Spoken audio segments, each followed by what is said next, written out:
Los residuos de plástico, de aluminio, es decir, todos estos residuos que van al contenedor amarillo destinado a los envoltorios, o sea, en gran medida,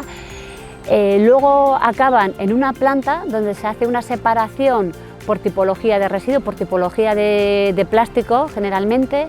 y luego se utilizan como materia prima en otras fábricas para producir un sinfín de productos, bien sea mobiliario urbano, forros polares, es decir, acabamos dándole otra vida a ese residuo, o sea, y así también cerramos el ciclo.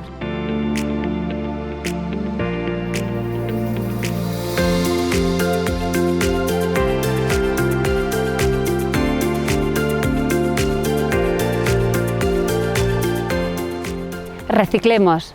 en primer lugar, para reducir el impacto medioambiental que supone la problemática de los residuos,